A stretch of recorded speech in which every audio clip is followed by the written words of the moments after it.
तर या राड्याबाबत खासदार सुनील तटकरे यांनी सावध भूमिका घेतली आहे। या प्रकरणाशी दुरान्वये संबंध नाही आणि जिल्हा पोलीस अधीक्षकांनी सखोल चौकशी करावी अशी मागणी सुनील तटकरे यांनी केली आहे।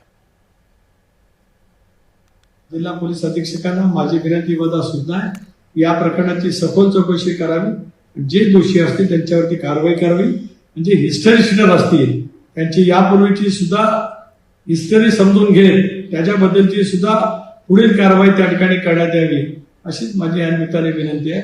माझा या प्रकरणाशी दुरान्वय संबंध नाही, रायगडची जनता त्या ठिकाणी पाहते आहे। मी सकाळपासून रोहा श्रीवर्धनच्या नगरपालिकेच्या निमित्ताने मतदारांना माझ्या सहकार्याने भेटण्यासाठी त्या ठिकाणी गेलेलो होतो। तर या प्रकरणी सविस्तर माहितीसाठी आपल्या सोबत आपले प्रतिनिधी अजेश नारकर जोडलेत। अजेश, राडा झालेला आहे, अधिक माहिती या संदर्भात।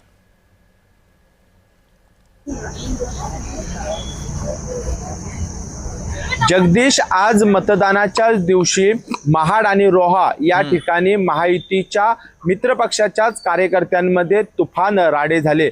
महाडमध्ये विकास गोगावले यांच्यावर पिस्तूलनी हल्ला करण्याचा प्रयत्न राष्ट्रवादीच्या कार्यकर्त्यांनी केला असा आरोप स्वतः विकास गोगावले यांनी केला आणि त्यामुळे मोठा राडा जो आहे तो राष्ट्रवादीच्या कार्यकर्ते आणि शिवसेनेच्या कार्यकर्त्यांमध्ये झाला आणि त्यामध्ये राष्ट्रवादीच्या कार्यकर्त्यांच्या गाड्या देखील फोडल्या आणि यामुळे पूर्णपणे या परिसरामध्ये तणावपूर्ण वातावरण निर्माण झालं होतं आणि परिसराला पोलिसांच्या छावणीचं स्वरूप आलं होतं। त्यानंतर दुपारी जो आहे तो रोहामध्ये भाजपच्या कार्यकर्ते आणि राष्ट्रवादीच्या कार्यकर्त्यांमध्ये राडा निर्माण झाला। राष्ट्रवादीच्या कार्यकर्त्यांकडून मतदारांना पैसे वाटप करण्याचा आरोप भाजपच्या पदाधिकाऱ्यांनी केला आणि त्यानंतर उमेदवार असणारे भाजपच्या पदाधिकाऱ्यांना राष्ट्रवादीच्या कार्यकर्त्यांनी मारझोड केली आणि त्यामुळे रायगड जिल्ह्याचं वातावरण जे आहे ते पूर्णपणे आज तापल्याचं चित्र पाहायला मिळत होते। घटनेची माहिती मिळताच रायगडच्या पोलीस अधीक्षक अंजल दलाल यांनी महाड शहराला भेट दिली।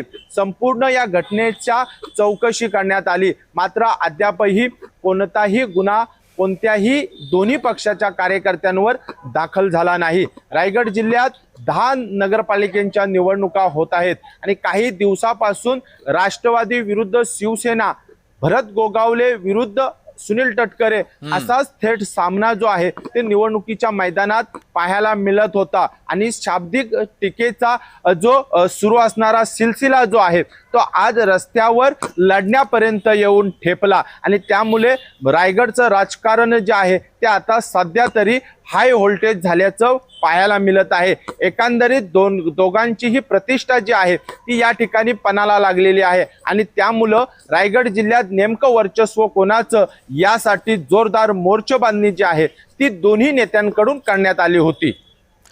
धन्यवाद अजेश, दिलेल्या या माहितीबद्दल।